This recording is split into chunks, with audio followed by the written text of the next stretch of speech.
നമസ്കാരം. നമസ്കാരം. അവകാശങ്ങൾ തിരിച്ചറിയുന്ന വ്യക്തിയാണ്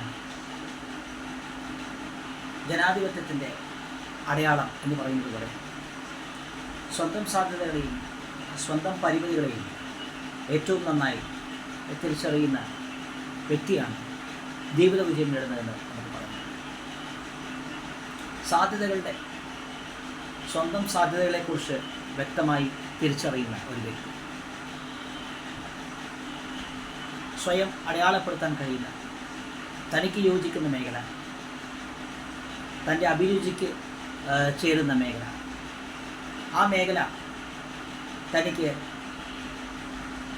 ജീവനോപാധിയായി എടുക്കാൻ കഴിയുന്നു, തൻ്റെ പ്രവർത്തന മേഖലയിൽ മികവ് തെളിയിക്കാനുള്ള അവസരം നൽകുന്നു.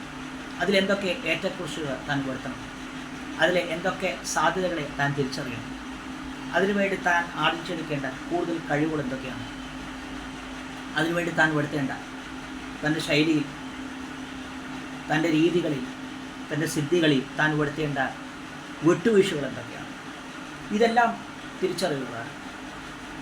അപൂർണതയെ തിരിച്ചറിയുന്ന വ്യക്തി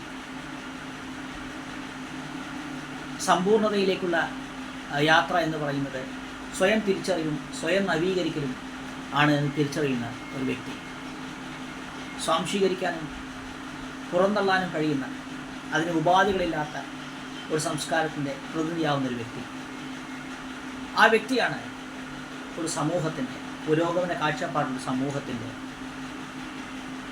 അടയാളം. ആ വ്യക്തിയിലൂടെയാണ് അത്തരമൊരു സമൂഹം ഉയരുന്നത്, ഉണരുന്നത്.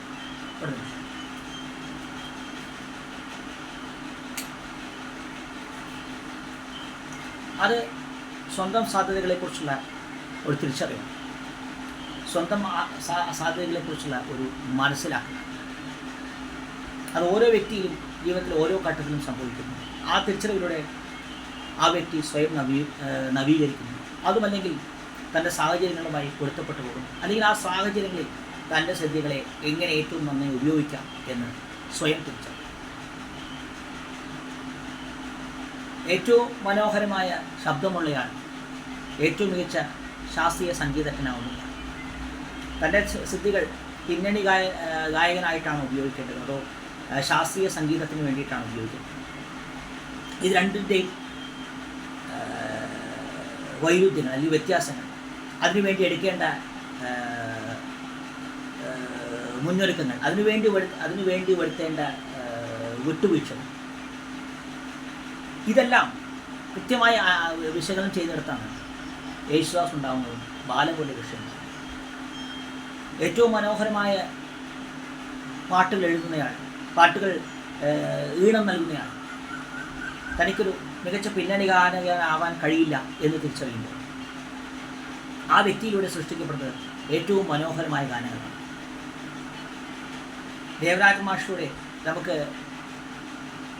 പിന്നണി ഗായകനെയല്ല നഷ്ടപ്പെട്ടത്, യേശുദാസ് എന്ന പിന്നണി ഗായകൻ ലഭിക്കുകയാണ് ചെയ്തത്.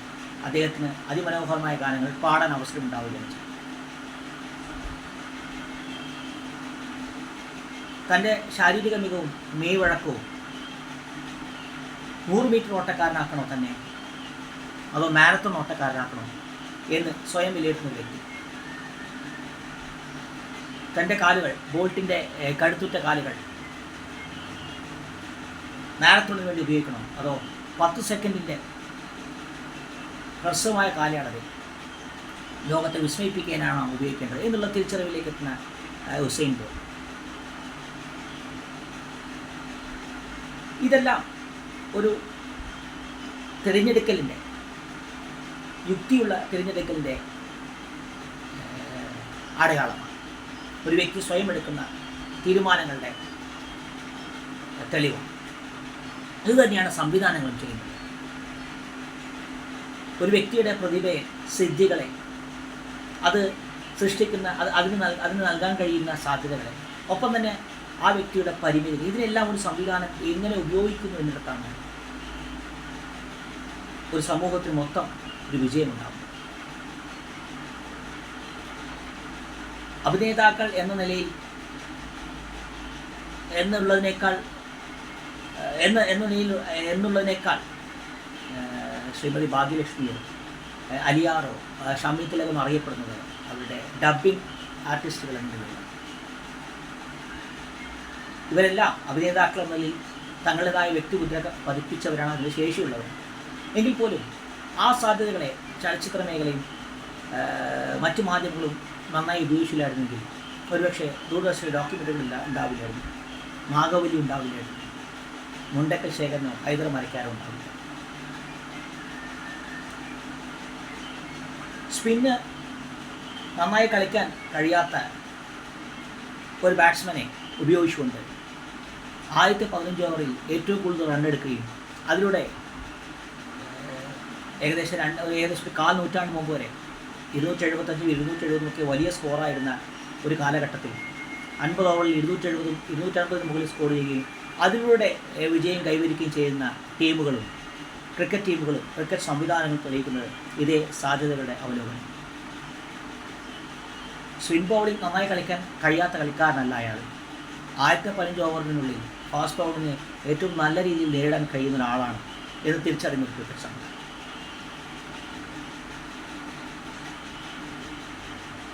ഫ്രഞ്ച് ഓപ്പണിൽ വിജയം നേടാൻ തങ്ങൾ കഴിയില്ല എന്ന തിരിച്ചറിവിൽ കൂടുതൽ വിംബിൾഡണുകൾ നേടുന്ന റോജർ ഫെഡററും പീറ്റ് സാംപ്രസും.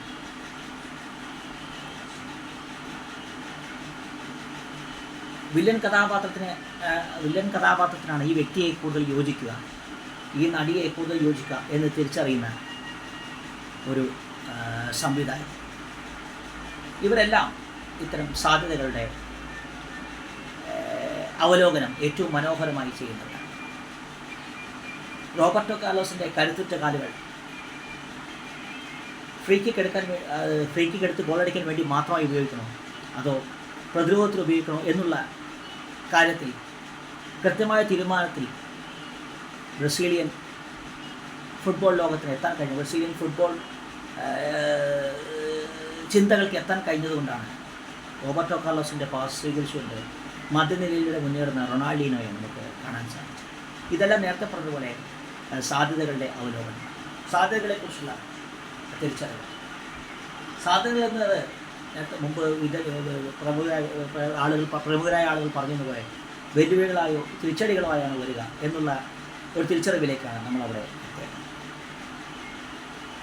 കേരളത്തിൻ്റെ വിദ്യാഭ്യാസ മേഖലയും അത്തരമൊരു ഘട്ടത്തിലൂടെയാണ് 4 വർഷ ഡിഗ്രിയുമായി ബന്ധപ്പെട്ട ചർച്ചകൾ നടക്കുകയാണ്. അതോടൊപ്പം തന്നെ ഇൻവിജിലേറ്റർമാരുടെ ഉത്തരവാദിത്വത്തെക്കുറിച്ച് വളരെ പ്രധാനപ്പെട്ട ഒരു കോടതി വിധി വരികയാണ്. പരീക്ഷയിൽ ശരിയായി നമ്പർ മാർക്ക് ചെയ്ത് ഒരു വിദ്യാർത്ഥി പരീക്ഷ പൂർത്തിയാക്കേണ്ടത് ആ ഇൻവിജിലേറ്ററുടെ ആവശ്യമാണ് എന്നുള്ള ഒരു ഹൈക്കോടതി വിധി ഉത്തരവാദിത്ത വിദ്യാഭ്യാസത്തെക്കുറിച്ചുള്ള ഒരു പുതിയ വിദ്യാഭ്യാസത്തിന് പുതിയ നിർവചനം എന്നതിനേക്കാൾ കൂടുതൽ ഊന്നലാണ് ഇവിടെ നൽകുന്നത്. 4 വർഷ ഡിഗ്രിയുമായി ബന്ധപ്പെട്ട ചർച്ചകൾ നടക്കും. അതുപക്ഷെ കേരളം പോലെ ഒരു സാമൂഹിക പുരോഗതി നേടിയ ഒരു സംസ്ഥാനത്ത് 4 വർഷ ഡിഗ്രി എന്നുള്ളത് ഒരു സാമ്പത്തിക പ്രതിസന്ധി സൃഷ്ടിക്കുമെന്ന് നമുക്ക് പറയാൻ കഴിയും. എങ്കിൽ പോലും വലിയൊരു ശതമാനം, ഒരു ചെറുതല്ലാത്തൊരു ശതമാനത്തിന് അത് തീർച്ചയായും ഒരു സാമ്പത്തിക പ്രതിസന്ധി തന്നെ സൃഷ്ടിച്ചിരിക്കാം. ഏറ്റവും വേഗത്തിൽ തൊഴിൽ കണ്ടെത്തുക എന്നൊരു ഉദ്ദേശമുള്ള ആളുകളുള്ള അല്ലെങ്കിൽ അതൊരു വലിയ ആവശ്യമാകുന്ന സാമ്പത്തികമായ ഒരു യാഥാർത്ഥ്യമായി മുന്നിൽ നിൽക്കുന്ന ഒരു ഘട്ടത്തിൽ 4 വർഷ വിദ്യാഭ്യാസത്തിന് എത്രമാത്രം പ്രാധാന്യമുണ്ട്, അത് പ്രായോഗികമാണ്, അതോ അത് തൊഴിലിനൊപ്പം പഠിപ്പിനൊപ്പം തൊഴിൽ കണ്ടെത്തുന്ന എല്ലാ തൊഴിലിനെയും ഒരേ രീതിയിൽ കാണാൻ കഴിയുന്ന ഒരു പുതിയ സംസ്കാരത്തെ കൊണ്ടുവരും. ഇത്തരം കാര്യങ്ങളാണ് നമ്മൾ ചർച്ച ചെയ്യുന്നത്. ഇത്തരം ചർച്ചകളിലേക്കാണ് നമ്മൾ നമ്മെ തന്നെ സ്വയം മുന്നോട്ട് കൊണ്ടുവരുന്നത്. അതും ഉത്തരവാദിത്ത വിദ്യാഭ്യാസവുമായി ബന്ധപ്പെട്ട് ഇത് തന്നെയാണ് നാക്കുമായി ബന്ധപ്പെട്ട് നടക്കുന്നത്.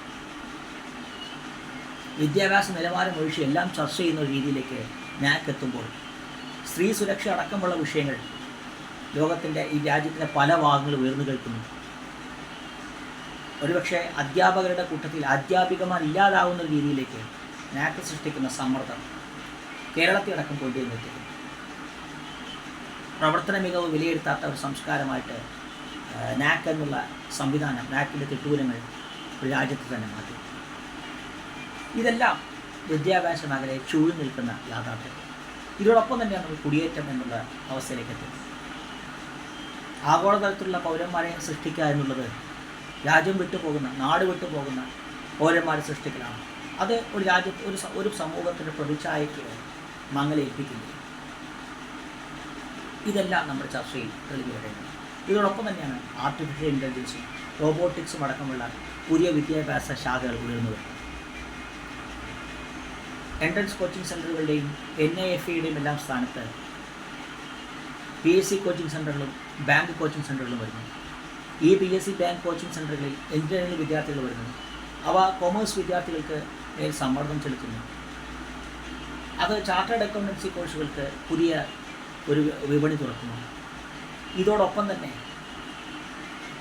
റോബോട്ടിക്സും ആർട്ടിഫിഷ്യൽ ഇൻ്റലിജൻസും എല്ലാം സൃഷ്ടിക്കുന്ന പുതിയൊരു തൊഴിൽ സംസ്കാരം വരുന്നു. ഈ തൊഴിൽ സംസ്കാരങ്ങളെല്ലാം നോക്കിക്കാണാനും അതനുസരിച്ചുള്ള രീതിയിൽ ഒരു വിദ്യാഭ്യാസ സംസ്കാരം ഉയർന്നു വരാനും നമുക്ക് കഴിയുന്നുണ്ട്. അതുമായി ബന്ധപ്പെട്ട ചർച്ചകൾ ഉണ്ടാവുന്നുണ്ട്. അത് നമ്മൾ വളരെ ഗൗരവപൂർവ്വം ചർച്ച ചെയ്യും. സർവകലാശാലകൾ AKG സെൻ്ററുകളാക്കിക്കൊണ്ട് കേരളം മുഴുവൻ AKG സെൻ്ററിന് കീഴിൽ കൊണ്ടുവരിക എന്നുള്ളത് ഇടതുപക്ഷ ആശയം മുന്നോട്ട് പോകുന്ന ഒരു ഘട്ടത്തിൽ അതിനെ എങ്ങനെ പ്രതിരോധിക്കാം എന്ന് ഒരു ചർച്ചയിലേക്കാണ് നമ്മൾ കടന്നത്. അവിടെയാണ് കൂടുതൽ ആളുകൾ ജയിക്കുന്ന, കൂടുതൽ ആളുകൾ തൊഴിൽ തേടി ഇറങ്ങുന്ന, കൂടുതൽ ആളുകൾ തൊഴിൽ രഹിതരാകുന്ന ഒരു സാഹചര്യം സൃഷ്ടിക്കപ്പെടുന്നു. അവിടെ +1 സീറ്റുകൾ എന്ന അവകാശവാദം ഉയർത്തിക്കൊണ്ട് കുഞ്ഞാലിക്കുട്ടി മുസ്ലിം ലീഗിനെ തെരുവിലിറക്കും. ക്രിയാത്മകമായ സർഗാത്മകമായ ചർച്ചകൾ ഉയരേണ്ട ഒരു ഘട്ടത്തിൽ സാധ്യതകളെ, പരിമിതികളെ വിശകലനം ചെയ്തുകൊണ്ട് ഒരു പുതിയ വിദ്യാഭ്യാസ നയം രൂപവൽക്കരിക്കേണ്ട ഒരു ഘട്ടത്തിൽ മതവും വിദ്യാഭ്യാസവും രാഷ്ട്രീയവും പരസ്പരം തിരിച്ചറിയാൻ കഴിയാത്ത വിധം ചേർന്ന് പോയാൽ രാഷ്ട്രീയം വിറ്റും മതം വിറ്റും സ്വയം വിറ്റും വിദ്യാഭ്യാസം വിറ്റും ജീവിക്കുന്ന കുഞ്ഞാലിക്കുട്ടി എന്ന് പറയുന്ന രാഷ്ട്രീയക്കാരൻ കേരളത്തിൻ്റെ സമൂഹത്തിന് വലിയൊരു ഭീഷണിയായി അവിടെയാണ് എത്തുന്നത്. പ്രധാനപ്പെട്ട വസ്തുതകളിലേക്കാണ് നമ്മളെ കൊണ്ടുവന്ന് എത്തിക്കുന്നത്. ഈ വസ്തുതകളിൽ പലതും ഭീതിജനകമാണ്, അസ്വസ്ഥതകളാണ്.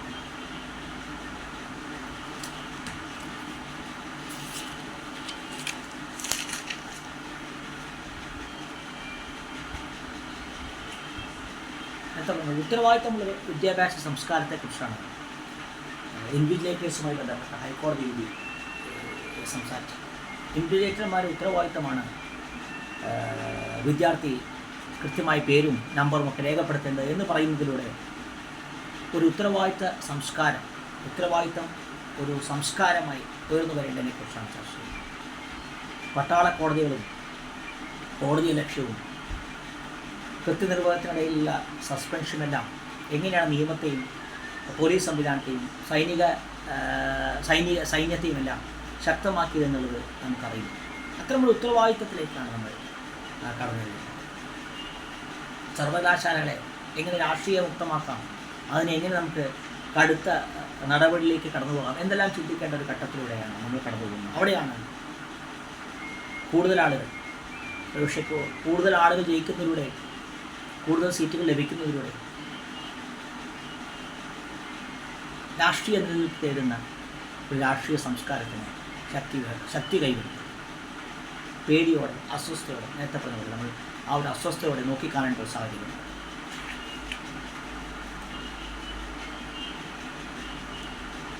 PSC നിയമങ്ങളാവാം, അഗ്നിവീർ ആവാം, APP ആവാം, ഓൾ പ്രൊമോഷൻ ആവാം, ഇതെല്ലാം സ്ഫുടം ചെയ്ത് വാർത്തെടുക്കേണ്ടത്, മികവ് പൂർണ്ണതയിൽ എത്തിയതിനു ശേഷം വിലയിരുത്തേണ്ടത്, വളരെ വേഗത്തിൽ ഞെക്കിപ്പഴിപ്പിച്ച് പുറത്തെടുക്കുന്ന ഒരു സംവിധാനത്തെ സൃഷ്ടിക്കും. ഇതിലെല്ലാം അത് അഗ്നിവീർ ആവാം, DPP ആവാം, ഓൾ പ്രൊമോഷൻ ആവാം. പ്രായോഗികതയെ ആഗോള മാനങ്ങളുമായി, ആഗോള തലത്തിലുള്ള സംഭവ വികാസങ്ങളുമായി കൂട്ടിയോജിപ്പിച്ചുകൊണ്ട് മുൻവിധികളില്ലാതെ വിശകലനം ചെയ്തുകൊണ്ട് സംവിധാനങ്ങളെ നവീകരിച്ചുകൊണ്ട് മുന്നോട്ട് പോകേണ്ട ഒരു മേഖലയാണ് വിദ്യാഭ്യാസം എന്ന് പറയുന്നത്. ആ വിദ്യാഭ്യാസ മേഖലയിലാണ് ഇത്തരം ദയനീയമായ സാഹചര്യം ഉണ്ടായിരുന്നു. നേരത്തെ പറഞ്ഞ പോലെ എന്ത് ചെയ്യണം, ഏത് വിഷയമാണ് താൻ തിരഞ്ഞെടുക്കേണ്ടത്, എന്താണ് താൻ ചെയ്യേണ്ടത് എന്ന് തിരിച്ചറിയാൻ കഴിയാത്ത ഒരു സംവിധാനം ഉണ്ടാകുന്നു. വ്യക്തികളുണ്ട്. താൻ സംഗീതജ്ഞനാവണോ പാട്ടുകാരനാവണോ എന്ന് കൃത്യമായി തീരുമാനമെടുക്കുന്ന സംഗീത സംവിധായകനെക്കുറിച്ച് പറഞ്ഞതുപോലെ എഞ്ചിനീയറിംഗ് വേണോ, MBBS വേണോ, അതോ എഞ്ചിനീയറിംഗിലെ തന്നെ വിവിധ മേഖലകൾ ഏതെങ്കിലും മേഖല തിരഞ്ഞെടുക്കണം, അതോ വൊക്കേഷണൽ ഹയർ സെക്കൻഡറി കോഴ്സുകൾ മുതൽ പാചകകല വരെയുള്ളവ. ഇതിനെല്ലാം അന്താരാഷ്ട്ര തലത്തിൽ സാധ്യതകളുള്ള ഈ മേഖലയെല്ലാം മികവ് കൊടുത്തുകയാണെങ്കിൽ അന്താരാഷ്ട്ര തലത്തിൽ മികവ് തെളിയിക്കാൻ കഴിയുന്ന ഒരു ലോക സാഹചര്യം ഉരുത്തിരിഞ്ഞു വരുന്ന ഒരു ഘട്ടത്തിൽ എങ്ങനെ നമുക്ക് സ്വന്തം നിലവാരം ഉയർത്താൻ കഴിയും എന്ന് ചിന്തിക്കേണ്ട ഒരു ഘട്ടത്തിലാണ് തീരുമാനങ്ങളിലേക്ക് എത്താൻ കഴിയാത്ത രീതിയിലേക്ക് കാര്യങ്ങൾ കടന്നു വരുന്നത്. 10ാം ക്ലാസ്സിൻ്റെ പ്രാധാന്യം നഷ്ടപ്പെട്ടിട്ട് 2 പതിറ്റാണ്ടിലേറെ ആകുമ്പോഴും +1 സീറ്റുകളുമായി ബന്ധപ്പെട്ട് നടക്കുന്ന രാഷ്ട്രീയത്തിന് വലിയ പ്രാധാന്യമുണ്ട്. വിദ്യാഭ്യാസ മേഖലയ്ക്ക് ഒരു രീതിയിലും ഗുണം ചെയ്യാത്ത ഒരു പ്രാധാന്യം. +1 +2 മേഖലകൾക്ക് ഇന്നും കേരളത്തിൻ്റേത് ഉന്നത നിലവാരം പുലർത്തുന്നുണ്ട്. എങ്കിൽ പോലും ഡിഗ്രി കോഴ്സുകൾ ആഗോളതലത്തിൽ ഉന്നത നിലവാരമുള്ള വ്യക്തികളെ സൃഷ്ടിക്കുന്നുണ്ട്. അല്ലെങ്കിൽ അഭിരുചികളെ, ലോകത്തിൻ്റെ മാറ്റങ്ങളെ ഉൾക്കാഴ്ചയോടെ ദീർഘവീക്ഷണത്തോടെ നോക്കിക്കാണുന്ന വിദ്യാഭ്യാസ ശാഖകൾ ഉരുത്തിരിഞ്ഞു വരുന്നു. അത് ശമ്പളമില്ലാത്ത കുഞ്ചൻ നമ്പ്യാരുടെ പേരിലുള്ള സർവകലാശാലയാണ്. പ്രാധാന്യം നഷ്ടപ്പെട്ടു പോകുന്ന അല്ലെങ്കിൽ പ്രാധാന്യം കൽപ്പിക്കപ്പെടാതെ പോകുന്ന വൊക്കേഷണൽ ഹയർ സെക്കൻഡറി കോഴ്സുകളാണ്. ഇവയിലെല്ലാം സാധ്യതകളുണ്ട്, പ്രതിഭയും മികവും ആവശ്യമുണ്ട്. ഈ പ്രതിഭയും മികവുമുള്ളവർ സമൂഹത്തിൻ്റെ വിവിധ കോണുകളിലുണ്ട്. അവരെ തിരഞ്ഞെടുക്കാനും അവർക്ക് സ്വന്തമായി തീരുമാനമെടുക്കാനും കഴിയാത്ത വിധമുള്ള വിദ്യാഭ്യാസമായി ഇവിടെ രൂപപ്പെട്ടുകൊണ്ടിരിക്കുന്നു.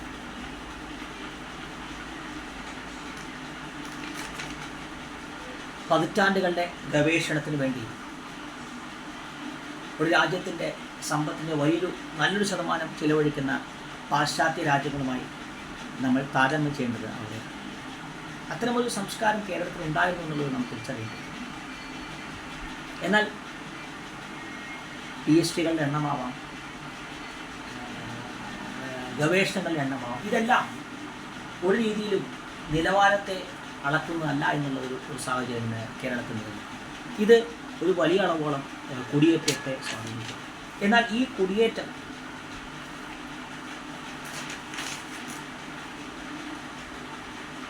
ഒരു നിലവാരമുള്ള ആഗോള പൗരന്മാരെ സൃഷ്ടിക്കുന്നുണ്ടോ എന്ന് ചോദിച്ചാൽ ഇല്ല എന്ന് നമുക്ക് പറയുമ്പോൾ അത് യുക്രൈനെയും റഷ്യയിലെയും MBBS ആവാം, ന്യൂസിലാൻഡിലും ഓസ്ട്രേലിയയിലും താൽക്കാലിക വിസ നേടി പോകുന്നതാവാം. ഒരു 3 പതിറ്റാണ്ട് മുമ്പ് വരെ നിലനിന്നിരുന്ന ഒരു വിസ തട്ടിപ്പുമായി ചേർന്ന് പോകാവുന്ന രീതിയിലാണ് ഇതെല്ലാം പോകുന്നത്. ആഗോളതലത്തിൽ പ്രവർത്തനക്ഷമതയുള്ള പ്രവർത്തന മികവുള്ള ആളുകളെ സൃഷ്ടിക്കുന്നുണ്ടോ ഇതെല്ലാം എന്ന് ചോദിച്ചാൽ ഇല്ല എന്ന് നമുക്ക് പറയുന്നത്. മുമ്പ് പല വീഡിയോയിൽ പറഞ്ഞതുപോലെ 20% താഴെ ആളുകൾക്ക് മാത്രമാണ് തങ്ങളുടെ പ്രവർത്തന മേഖലയിൽ അന്താരാഷ്ട്ര തലത്തിൽ പ്രവർത്തിക്കാൻ കഴിയുന്നത്. ഇത് സൂചിപ്പിക്കുന്നത് അൺഎംപ്ലോയബിൾ എന്ന് ഇംഗ്ലീഷിൽ പറയാവുന്ന രീതിയിലുള്ള ആളുകളെയാണ് രാജ്യം പഠിച്ച് പുറത്തു വിടുന്നത് എന്നുള്ളതാണ് തെളിയിക്കുന്നത്. അവർക്ക് ചെയ്യാനുള്ള തൊഴിലില്ലാഞ്ഞിട്ടല്ല, സ്വന്തം തൊഴിൽ മേഖലകളിൽ പഠിച്ചിറങ്ങിയ കോഴ്സുമായി ബന്ധപ്പെട്ട തൊഴിൽ മേഖലയിൽ ആ മേഖലയിൽ അവർ മികവ് തെളിയിക്കാൻ അവർക്ക് കഴിയില്ല എന്നുള്ളത് ആഗോളതലത്തിൽ തെളിയിക്കപ്പെട്ടു. അതായത് 20% താഴെ ആളുകളിൽ മാത്രമാണ് എംപ്ലോയബിൾ എന്ന് പറയുമ്പോൾ വിദ്യാഭ്യാസ നിലവാരത്തെക്കുറിച്ച് നാം ചർച്ച ചെയ്യേണ്ടിയിരിക്കുന്നു. സ്വന്തം അഭിരുചികളെക്കുറിച്ചും അതിൻ്റെ സാധ്യതകളെക്കുറിച്ചും അതിൻ്റെ പരിമിതികളെക്കുറിച്ചും അതുമായി ചേർന്ന് പോകുന്ന സാമൂഹിക സാമ്പത്തിക വ്യവസ്ഥയെക്കുറിച്ചുമെല്ലാം നമ്മൾ വളരെ ആഴത്തിൽ ചർച്ച ചെയ്യുന്നു. എന്നാൽ ആ ചർച്ചകളൊന്നും ഉണ്ടാവുന്നില്ല എന്നിടത്താണ് നമ്മൾ നേരത്തെ പറഞ്ഞത് കുഞ്ഞാലിക്കുട്ടിയിലേക്ക് എത്തേണ്ടത്.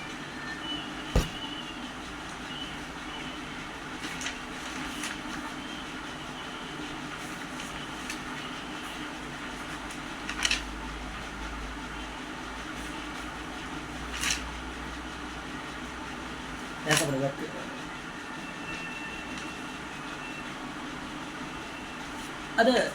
ഇത് സൃഷ്ടിക്കുന്ന ഏറ്റവും പ്രധാനപ്പെട്ട കാര്യം എന്ന് പറയുന്നത് ഇത് നേരത്തെ പറഞ്ഞ KSRTC ബന്ധപ്പെട്ട് നേരത്തെ നമ്മൾ KSRTC കുറിച്ചും ധനകാര്യ മേഖലയെക്കുറിച്ചും പറഞ്ഞതുപോലെയാണ്. KSRTC ഡിപ്പോയിൽ നിൽക്കുന്ന ബാലകൃഷ്ണപിള്ളയെ പോലെ കേരളത്തിൻ്റെ ധനകാര്യ നയം എന്ന് പറയുന്നത് പാലയ്ക്ക് വേണ്ടിയുള്ളതാണ് എന്ന് വിശ്വസിക്കുന്ന KM മാണിയെ പോലെ വിദ്യാഭ്യാസം എന്ന് പറയുന്നത് ഒരു വലിയ കച്ചവടമായി മുസ്ലിം ലീഗ് നോക്കിക്കാണാൻ തുടങ്ങിയിട്ട് 4 നൂറ്റാണ്ടിലേറെയാണ്. ഇതൊരു വലിയ സമാന്തര സമ്പദ് വ്യവസ്ഥയുടെ ലക്ഷണമായിട്ടുമാണ് നമുക്ക് വിലയിരുത്തുന്നത്. ഇതിലൂടെ ആരാണ് ഏറ്റവും കൂടുതൽ നേട്ടം കൊയ്യുന്നതെന്ന് നമ്മൾ തിരിച്ചറിയുന്നത്. വെറുമൊരു മതസംഘടന മാത്രമായ മുസ്ലിം ലീഗിനെയും ആ മതസംഘടനയുടെ നേതാക്കൾ മാത്രമായ പാണക്കാട് കുടുംബത്തിനും കൽപ്പിച്ചു നൽകിയ വിശുദ്ധിയിൽ നിന്നും അനർഹമായ വിശുദ്ധിയിൽ നിന്നുമാണ് കേരളത്തിൽ ഈ സാമൂഹിക ദുരന്തം ആരംഭിക്കുന്നത്. ഇടതു വലത് മുന്നണികൾക്ക് തുല്യമായ പ്രാധാന്യമുള്ള ഈ കൊടും ക്രൂരതയ്ക്ക് ഇന്നും കേരളം അനുഭവിച്ചുകൊണ്ടിരിക്കുന്നു. അനന്തമായ സാധ്യതയുള്ള രാഷ്ട്രീയ എന്ന കലയെക്കുറിച്ച് കുഞ്ഞാലിക്കുട്ടിയോളം അറിവുള്ള ഒരാളില്ല എന്നതിന് ഇപ്പോൾ +1 സീറ്റുമായി ബന്ധപ്പെട്ട് മുസ്ലിം ലീഗ് ആരംഭിക്കാൻ പോകുന്ന സമരം ഓർമ്മിപ്പിക്കുന്നു. ഒരുപക്ഷെ റാംബോയിലൂടെ യുദ്ധം ജയിക്കുന്ന അമേരിക്കക്കാരനെ പോലെയാണ്, അമേരിക്കൻ പൗരന്മാരെയാണ് കുഞ്ഞാലിക്കുട്ടി ഇവിടെ സൃഷ്ടിക്കുന്നത്. ഒരു മിഥ്യാ ലോകത്തിലൂടെ കുടിയേറ്റം, അറബ് ലോകം, അറബ് പ്രതിസന്ധി, ഗൾഫ് പ്രതിസന്ധി, എണ്ണ എന്നെല്ലാം വിലപിച്ചുകൊണ്ട് ഒരു സമാന്തര സമ്പദ് വ്യവസ്ഥ. ആ സമ്പദ് വ്യവസ്ഥ ഉയരുന്ന വിജയശതമാനമായിട്ട് വരുന്നു. ആ വിജയശതമാനത്തിന് ആനുപാതികമായ സീറ്റുകളില്ലാത്ത അവസ്ഥ വരുന്നു. ആ സീറ്റുകൾ സൃഷ്ടിക്കുന്ന തൊഴിൽ രഹിതരും അവർ ജോലി തേടി പോകുന്ന അവർ പ്രവാസികളായി പോകുന്ന ഗൾഫ് മേഖലയായിട്ട് വരുന്നു. ആ ഗൾഫ് മേഖലയിൽ സൃഷ്ടിക്കപ്പെടുന്ന സാമ്പത്തിക വ്യവസ്ഥയായിരുന്നു. ആ ഗൾഫിലെ സാമ്പത്തിക വ്യവസ്ഥയിൽ തൊഴിലെടുക്കുന്ന കണ്ണൂരിലെ CPM നേതാക്കന്മാരായി വരുന്നു.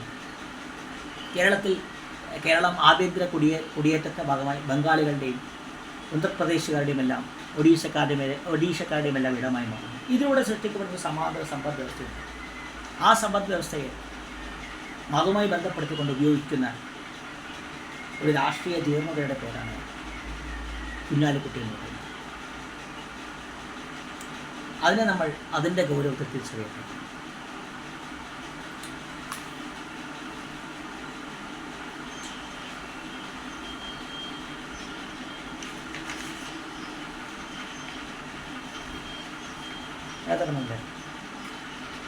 കുഞ്ചൻ സർവകലാശാല, കുഞ്ചൻ നമ്പ്യാരുടെ പേരുള്ള സർവകലാശാല.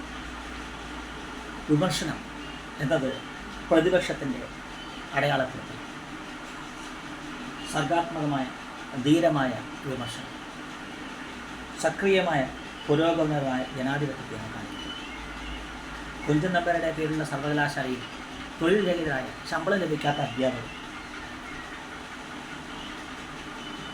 അത് ഒരു വലിയ ജീർണതയുടെ പേര്. തിരുവനന്തപുരത്തുള്ളവർ കൊല്ലത്തും പാലക്കാട്ടുള്ളവർ തൃശ്ശൂരിലും പോകുന്നൊരാകത്തിൽ മലപ്പുറം ജില്ലയിൽ നിന്ന് ഗൾഫിലേക്ക് പോകുന്ന കുടിയേറ്റം കുഞ്ഞാലിക്കുട്ടി സൃഷ്ടിക്കുന്ന സമാന്തര സമ്പദ് വ്യവസ്ഥയുടെ ഭാഗമാണ് നമ്മൾ തിരിച്ചറിയുന്നത് ഇവിടെയാണ്. ഈ തൊഴിൽ രഹിതരും ഉയർന്ന സീറ്റുകളും മുസ്ലിം ലീഗിൻ്റെ പുതിയൊരു വോട്ട് ബാങ്കിനെ സൃഷ്ടിക്കുമെന്നുള്ളത് ഏറ്റവും ആദ്യം തിരിച്ചറിഞ്ഞത് കുഞ്ഞാലിക്കുട്ടി തന്നെയാണ്. KSRTCയിൽ ആൾ കയറാതിരുന്നാൽ മാത്രം, അതേ റൂട്ടിലോടുന്ന തൻ്റെ സ്വകാര്യ ബസ്സിൽ അങ്ങനെ കയറാതിരുന്നാൽ മാത്രമാണ് അതേ റൂട്ടിലോടുന്ന തൻ്റെ സ്വകാര്യ ബസ്സിൽ ആളുകൾ കയറുമെന്ന് തിരിച്ചറിയുന്ന CRT നേതാവ് യഥാർത്ഥത്തിൽ കുഞ്ഞാലിക്കുട്ടിയാണ് അനുസ്മരിക്കുന്നത്. കരിപ്പൂർ വിമാനത്താവളവും സ്വർണ്ണക്കടത്തും യൂസഫ് അലിയും ഉയർന്ന 10ാം ക്ലാസ് വിജയ ശതമാനവും ഗൾഫ് കുടിയേറ്റവും ക്യൂബ മുകുന്ദന്മാരുമെല്ലാം ഉൾപ്പെടുന്ന ഒരു വലിയ സമ്പദ് വ്യവസ്ഥയെ കഴിഞ്ഞ കുറച്ച് കാൽ നൂറ്റാണ്ടിലേറെ കുഞ്ഞാലിക്കുട്ടി സൃഷ്ടിച്ചു വെച്ചിട്ടുണ്ട്. ഇതൊരു വലിയ വോട്ട് ബാങ്കായി ഇതിനെ തരാതരം പിണറായി വിജയനും കുഞ്ഞാലിക്കുട്ടിയും മാറി മാറി ഉപയോഗിക്കുന്നത് നമ്മൾ 2 പതിറ്റാണ്ടിലേറെ കണ്ടുവരിക.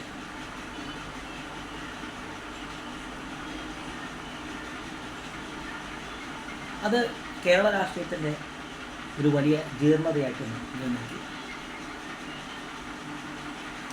അതിനെ നമ്മൾ അതിൻ്റെ തീക്ഷ്ണതയിൽ തീവ്രതയിൽ നമ്മൾ തിരിച്ചറിയുന്നു. പ്രഭാവർമ്മയും ദല്ലാൽ നന്ദകുമാറും ജോൺ ബ്രിട്ടാസും സർവകലാശാലയിലെ വൈസ് ചാൻസലർമാരും പോലീസുകാരനുമെല്ലാം ഒരേ തൊഴിൽ വിവിധയിടങ്ങളിൽ ചെയ്യുന്ന ആളുകളായി മാറുന്ന ഒരു സാമൂഹിക ക്രമം, ഒരു കമ്മ്യൂണിസ്റ്റ് സാമൂഹിക ക്രമം CPM കേരളത്തിൽ നടപ്പിൽ വരുത്തണമെങ്കിൽ കുഞ്ഞാലിക്കുട്ടി കൂടിയേ തീരുവെന്നുള്ളത് ഒരു വലിയ യാഥാർത്ഥ്യമാണ്.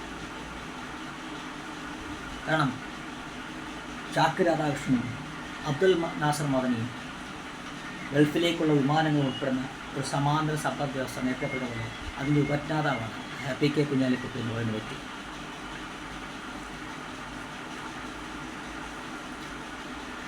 അത് ഒരു വലിയ ജീർണതയുടെ പ്രതീകമാണ്. മലപ്പുറം എന്ന സ്ഥലം, അവിടുത്തെ ജനസംഖ്യ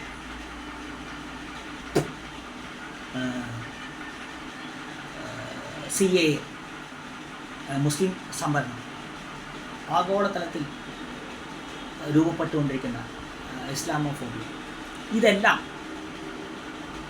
സൃഷ്ടിക്കപ്പെടുന്ന, ഇതെല്ലാം ഉൾക്കൊള്ളുന്ന, ഇതെല്ലാം ഉരുത്തിരിഞ്ഞു വരുന്ന ഒരു സാമൂഹിക സാഹചര്യത്തിൽ മുസ്ലിം വോട്ടുകളുടെ അപ്പോസ്റ്റലാവാൻ ആവേണ്ടത് ലീഗിൻ്റെ ആവശ്യമാണ്.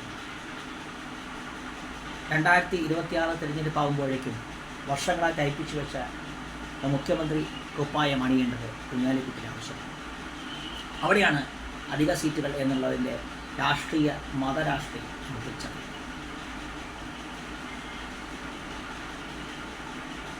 നേരത്തെ പറഞ്ഞ പോലെ ഇത് ആത്മാഭിമാനമുള്ള ഒരു ജനതയെ സൃഷ്ടിക്കാതിരിക്കാനുള്ള ആദ്യത്തെ പടി. അവിടെ കുഞ്ഞാലിക്കുട്ടി അതിൻ്റെ ഒരു പ്രതീകമായി മാറി. ഒരു സമൂഹം ഏത് രീതിയിൽ മുന്നോട്ട് പോകണമെന്ന് സംഘടിതമായ വോട്ട് ബാങ്ക് ഉപയോഗിച്ചുകൊണ്ട് ഒരു വ്യക്തി തീരുമാനിക്കുന്നു. ഒരുപക്ഷെ പാഠ്യപദ്ധതി മുതൽ റിസർവ് ബാങ്ക് വരെയുള്ളവയിൽ കടന്നു കയറാൻ ശ്രമിക്കുന്ന നരേന്ദ്രമോദിയുടെ വലതുപക്ഷ രാഷ്ട്രീയത്തെ, ഏകാധിപത്യ രാഷ്ട്രീയത്തെ അതിൻ്റെ ഏറ്റവും മാർദ്ദവമുള്ള രൂപത്തിൽ ഉപയോഗിക്കുകയാണ് കുഞ്ഞാലിക്കുട്ടി എന്ന് പറയുന്നത്. പ്രതിച്ഛായ എന്ന പ്രസിദ്ധീകരണത്തിൽ ആത്മാഭിമാനത്തെക്കുറിച്ച് ജോസ് കെ മാണിക്ക് എഴുതാൻ കഴിയുന്ന ഒരു കേരളത്തിൽ രാഷ്ട്രീയ ധാർമ്മികതയെക്കുറിച്ച്, അന്തസ്സിനെക്കുറിച്ച് കുഞ്ഞാലിക്കുട്ടിക്കും മതേതരത്വത്തെക്കുറിച്ച് മുസ്ലിം ലീഗിനും സംസാരിക്കാൻ കഴിയുമെന്ന് നമ്മൾ മനസ്സിലാക്കേണ്ടത്. നേരത്തെ പറഞ്ഞതുപോലെ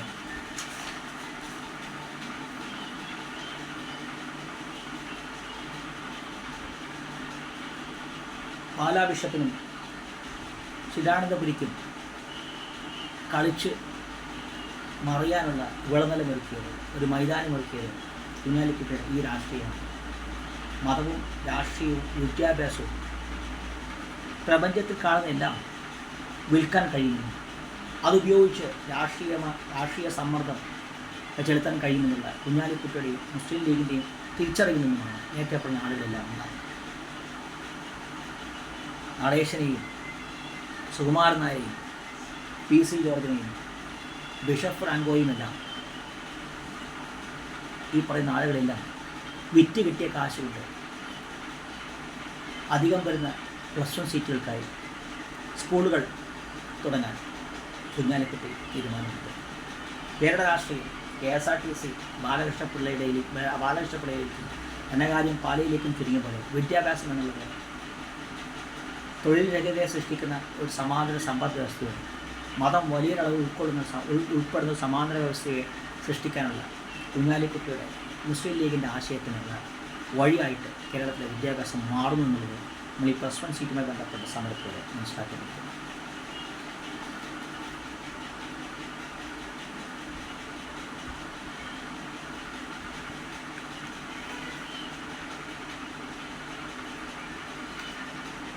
സമസ്ത CPM-ലേക്ക് പോകേണ്ടതുണ്ട്, തുടർന്ന് ലീഗിലേക്ക് തിരിച്ചു വരേണ്ടതുണ്ട്.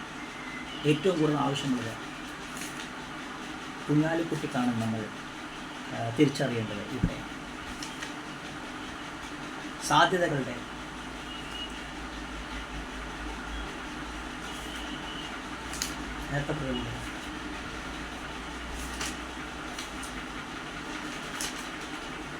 സാധ്യതകളുടെ വെല്ലുവിളികളുടെ തിരിച്ചടികളുടെ അവലോകനമാണ് സാമൂഹിക പുരോഗതി. ഭൂകമ്പത്തെ അതിജീവിക്കുന്ന ജപ്പാനാവാം, കുടുംബശ്രീയിലൂടെ സ്വയം പര്യാപ്തം നേടുന്ന സ്ത്രീജനങ്ങളാവാം.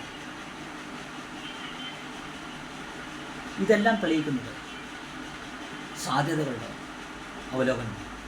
ആ സാധ്യതയെ തിരിച്ചറിയുന്ന, വിലയിരുത്തുന്ന ഒരു സംവിധാനത്തിന് അടയാളപ്പെടുത്തണം. ഇതല്ല ഉത്തരവാദിത്തമുള്ള ഒരു വിദ്യാഭ്യാസ സംസ്കാരം ഉയർന്നു വരാൻ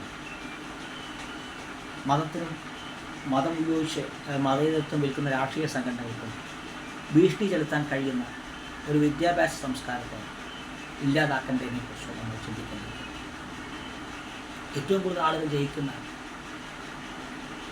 ഏറ്റവും കൂടുതൽ ആളുകൾ തൊഴിൽരഹിതരാകുന്ന ഒരു വിദ്യാഭ്യാസ സംസ്കാരമാണ് നമുക്ക് വേണ്ടതെന്ന് നമ്മൾ ഈ നിമിഷം ഇവിടെ വെച്ച് തീരുമാനമെടുക്കുന്നു. ആ പുഷ്പമേ അധിക തുങ്കപാദത്തിൽ എത്ര നീ ശോഭിച്ചിരുന്നു എന്ന് പറയുന്നത് കേരളത്തിലെ വിദ്യാഭ്യാസത്തെക്കുറിച്ചാണ് എന്ന് നമുക്ക് തോന്നിത്തുടങ്ങി. DPP നിന്നും ഓൾ പ്രൊമോഷനിൽ നിന്നും കുഞ്ഞാലിക്കുട്ടിയിൽ നിന്നും ഒരു മാറ്റം അത് കേരളം ആഗ്രഹിക്കും.